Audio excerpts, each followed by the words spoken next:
The Lord be with you. And with your spirit. A reading from the Holy Gospel according to St. Luke. Glory to you, O Lord.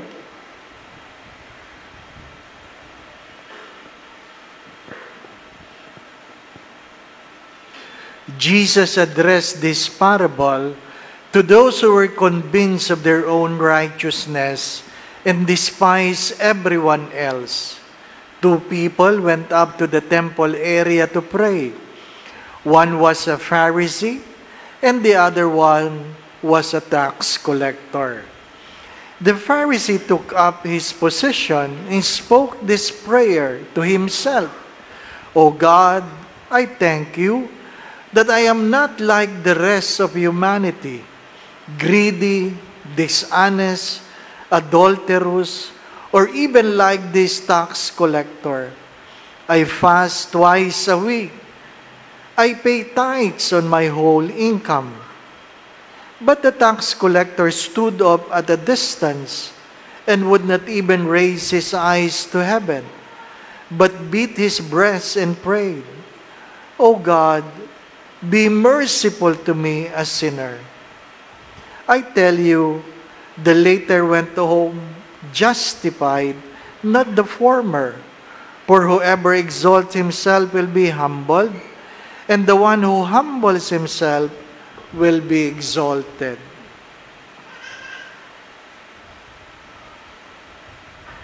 My brothers and sisters, the Gospel of the Lord. Praise to you, Lord Jesus Christ.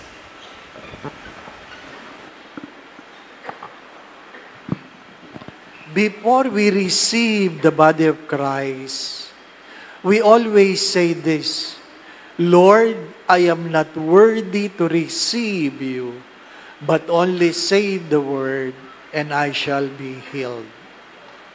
Sa Tagalog, mas maganda yun. Hindi ako karapat-dapat na magpatuloy sa iyo, ngunit sa isang salita mo lamang ay gagaling na ako. Mahalaga na bago tayo magpatuloy, tayo ay nagpapatuloy muna. Bago tayo magpatuloy, tayo ay nagpatuloy muna.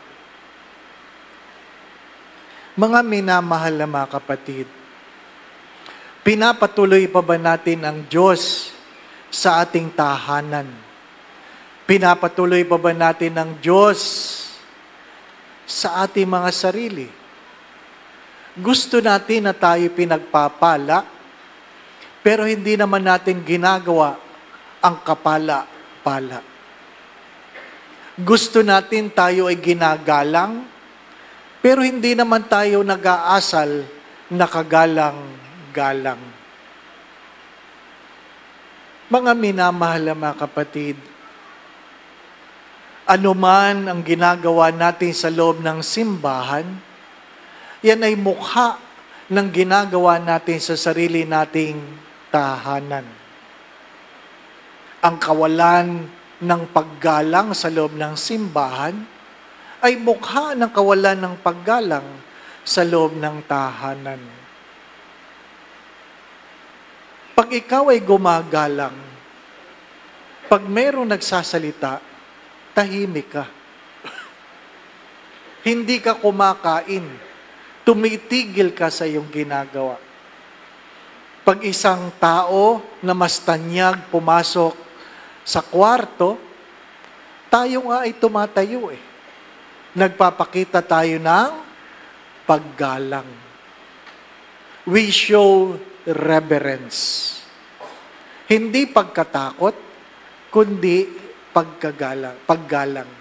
At kahit kailan, huwag nyo itong kakalimutan na makakatanggap ka ng paggalang na hindi ka marunong gumalang. Huwag niyong kakalimutan yan na kahit kailan, hindi kayo makakatanggap ng paggalang kung hindi kayo marunong gumalang. Kaya nga ang mga anak ay dapat tinuturuan ng magulang na gumalang. Gumalang. To honor your mother and father is not just a law. It should be an attitude. It should be an attitude. You respect people not because of their position, nor their wealth, nor their looks, nor their status. Kahit nga sa simbahan, namimili tayo ng katabi, di po ba, ano? Namimili ka ng mukhang mabango, na hindi ka siguradong mabango ba talaga. Di po ba, ano? Mukhang mayaman. Mayaman ba talaga? Di po ba, ano? Mga minamahal na mga kapatid, anong sinasabi sa unang pagbasa? Walang pagtatangi ang Diyos. God plays no favorites, but He hears the cry of the poor. Ang atin ba mga panalangin lumalampas sa bubong na ito? The prayer of the humble pierces the clouds. Lampas sa ulap ang panalangin ng mapagpakumbaba. Wala yan sa ingay. Wala yan sa lakas ng tunog. Wala yan sa lakas ng sigawan. Wala yan sa ganda ng sinasabi. Yan ay nasa laman ng puso. Sabi nila, pag ang bata daw umiyak sa harapan mo, ibig sabihin daw nun, nakakatakot ka. Dahil ramdam daw ng bata ang tunay mong pagkatao. Di po ba, ano? Ano nga kaya, no? Sapagkat ang pagiging inosente ay pagiging mulat. Tayo, sanay na tayo magkunwari. Mapagkunwari tayo. Kahit hindi tayo okay, okay palagi. Di ba? Minsan ko na sinabi yan. Sinundo ka, mag-a-anoint na may sakit. At kauna-unahan mong itatanong sa may sakit na nakahilata doon, kumusta po kayo? Ano sagot na may sakit? Okay naman, Father. Sabi ko, hindi ho kayo okay. Ipapatawag niyo ba ako kung okay kayo? Saka lang iiyak, di po ba? Ano? Ang mabuting kaibigan, ang yumaong Father Eric Santos, magaling sa ganyan. Hindi niya sasabing, malapit na kayong mamatay. Pero pag mayroon ng malapit mamatay, tinatawag siya. Sabihin mo naman sa nanay ko, malubha ang kanyang karamdaman. Hindi na siya magtatagal. Magaling si Father Eric. Pupuntahan ka talaga niya. Kumustahin ka niya. Kumusta na kayo? At sasabihin niya, hindi kayo okay, nanay. At sasabihin ng may sakit, malubha ba, Father? Tanda ko, sabi niya doon sa isang may sakit, nanay, nanonood ba kayo ng Marimar? Sabi na matanda, opo. Sabi ni Father Eric, hindi nyo na matatapos. Hindi nyo na matatapos. Mga minamahal na mga kapatid, sa palagay nyo, matatapos nyo? Maiksi lang ang buhay. Ang ikalawang pagbasa ay nagpapaalala na tayong lahat ay papanaw. Kailan? Di ko alam. Wala naman nagmamadali. Meron po ba? Di ba? Kahit gusto mo pumunta sa langit, ayaw mo mamatay. Nangangapit ka pa. Hindi po ba? Ano? Ha? Wala. Hindi tayo takot mamatay. Takot tayo sa paghusga. Sapagkat alam natin ang ating pagkatao. Walang nalilihim sa Diyos. Pwede kang magpa-cute sa tao, pero kahit kailan, hindi sa Diyos. Ano sinasabi sa Ebanghelyo? Na ano? Na kahit kailan, hindi mo pwedeng ipagkalandakan sa harapan ng Diyos ang iyong mga ginagawa. Malaki ako mag-alay. Nagsisimba ako. Nag-aayuno ako. nagbibigay ako ng ikapo. Ano ngayon? Di po ba, no? Kung hindi naman nagbabago ang iyong buhay. Ang mahalaga, may pagbabagong buhay. May pagbabagong buhay. Sa ayaw at sa gusto natin, kahit wala kayong gawin, tatanda kayo. Di po ba? Kahit ayaw niyo, tatanda kayo. Kahit mag-exercise kayo, ano pa? Mag-pilates pa kayo.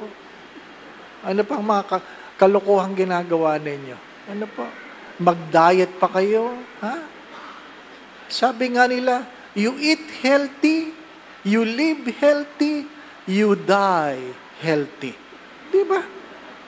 Darating tayo doon. At paano mo malalamang matanda ka na?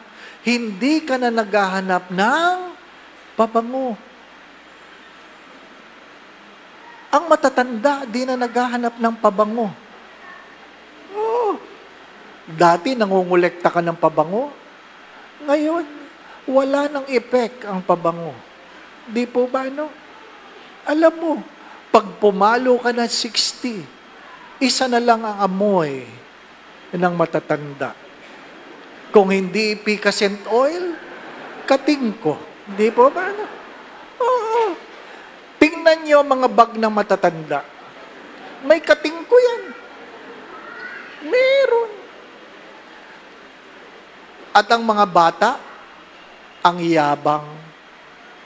Ang yabang ng mga bata na kapag may pumasok sa elevator na may amoy, ano sabi nila? Ay, may pumasok na matanda. Diba? Huwag kayong mag-alala. Darating kayo doon. Mangangamoy din kayo. Ano po? Sa pilgrimage nga eh. Buong eroplano, amoy, ipicascent oil. Nahihiya ako. Kasi kami yun eh. 75 kaming Pilipino. Ano po? Kami lang siguradong nangangamoy doon. Di po ba? Ano? Amoy matanda. Darating ka doon. Lahat masakit. Lahat masakit. Lahat sasakit. Di ba? Huwag ka mag-alala. Darating ka doon. At sabi nga ng tumawag, sabi, Father, bakit ang lahat masakit? Ganon talaga, nanay. Pag matanda ka na, lahat sumasakit. Di po ba, no? Father, ano pwede kong gawin? Dalawa lang yan ang pagpilian mo, nanay. Masakit o patay? Di ba? Kasi pag patay na, wala nang sakit. Di po ba, no? O, nanay, mamili ka. Ipagdadasal ko. Di ba? Sakit na lang, Father. Sakit, di ba? Alam mo naman pala eh. Bahagi ng karamdaman ang pagtanda. Pero hindi yun ang punto. Ang punto, mga minamahal na mga kapatid, ang kawalan ng paggalang sa matatanda. Hello? Ang kawalan ng paggalang sa matatanda. Dalawa lang ang ibig sabihin yan. Hindi mo yan aabutin o pagtanda mo ay ikaw ay maghihirap. Dalawa lang yan. Huy! Hindi ako nagbibiro. Dalawa lang yan. Ang kawalan ng paggalang sa matanda, lalong-lalo na sa magulang, ay magdudulot lang ng dalawang bagay. Either mamamatay kang maaga o tatanda kang nagdurusa. Bakit mo aantayin yun? Don't live a life of regret. Never live a life of regret. Hindi tayo habang buhay na malakas. Mayaman, mahirap, may sakit, malusog, may pinag-aralan o wala. Ang lahat ay papanaw. Lahat ay papanaw. Nung isang Lunes, nagmisa ako sa Patay, sa Loyola Memorial. Paglabas ko, may bumati. Sabi ko, anong ginagawa mo dito? Si Mama patay. Oh, lipat ka sa bilang kwarto. Bless ng patay. Oh, paglabas mo, may bumating iba. Oh, anong ginagawa mo dito? Si Mama patay. Ha? Sabi ko, teka muna. Parang nagsusungka ako ng patay dito. Ha? Bless na naman. Ha? Ganong kabilis. Di po ba, ano? Ganong kabilis. Ang maganda lang, no? Pag tinitingnan ko ang patay, magkaganda silang lahat. Ha? Sabi ko ba? Parang walang sakit ang nanay mo. Oo nga, Father. Di ba, no? Pero alam ninyo, kahit gaano kaganda ang makeup, patay pa rin. Patay pa rin. Ang problema nun, kung ikaw ay madamot, hindi mo naman ito alam, ibuburol kang pangit. Hello? Pag ikaw ay madamot, ibuburol kang pangit. Isipin mo, pinaglalamayan ka pa lang, nilalait ka na, di po ba, no? Lahat ng dumadalaw sa harap, sabi, ang pangit. Di ba? Bakit? Madamot ka eh. Madamot ka. Pag kayo'y nagmadamot, tandaan ninyo, aanihin ninyo ang inyong kadamutan. Sapagkat kung anong iyong tinanim, yun lang rin ang iyong aanihin. Alam natin yun. Kaya nga, ano sabi? Ang panalangin ng isang publikano, ano sabi niya? Dinadagukan niya ang kanyang dibdib at sabi niya, Lord Jesus, have mercy on me, a sinner. Kahabagan mo ako bilang makasalanan. Kahabagan mo ako bilang makasalanan. Mga minamahal na mga kapatid, hindi lang sana tayo nagsisimba dahil mayroon tayong obligasyon. Nagsisimba tayo dahil kinikilala natin na tayo'y nakikiraan lang sa mundong ito. Inuulit ko, hindi tayo nagsisimba dahil mayroon tayong obligasyon. Nagsisimba tayo dahil kinikilala natin na tayo'y nakikiraan lang sa mundong ito. Kaya ayusin ninyo. Ayusin ninyo. Pag kayo ng umunyon, ayusin ninyo. Katawan ni Kristo, the body of Christ, ang sagot diyan ay, Amen. Hindi, thank you, Father. Ang layo mo. Kaya, marahil, dahil doon sa sagot na, thank you, Father, natutunan ng mga pari, na kapag may nangungumunyo na nakataas ang palad at nakanganga, hindi mo alam, ano po ba? Dine in o take out? Dahil ang nagsisimba, wala rin ang diwa. Again, my dear friends, my brothers and sisters, how we behave inside the church speaks of how we live in our own family. Amen. Again, my brothers and sisters, hindi tayo pwedeng magpatuloy kung hindi natin patutuloyin ang Diyos sa ating buhay. Whether you like it or not, how we behave in the church reflect on how we live at home. Kaya nga, the way we dress speaks of our understanding regarding the celebration. And most of all, if you bring food, drinks inside the church, I guess it is an indication that you have failed to understand the celebration. Pag kayo ay nagdadala ng iced tea, kape, anuman, binibili nyo at dito nyo sa loob ng simbahan iniinom, maliwanag hindi nyo naintindihan ang inyong ginagawa. Ano po? Kailan nyo pa iintindihin? Yun ang tanong. Hindi tayo habang panahon sa mundong ito. The Lord be with you. And with your spirit. And may Almighty God bless you in your family, the Father, the Son, and the Holy Spirit. Amen. The Mass has been offered. We go in peace to love and serve the Lord. Thanks be to God.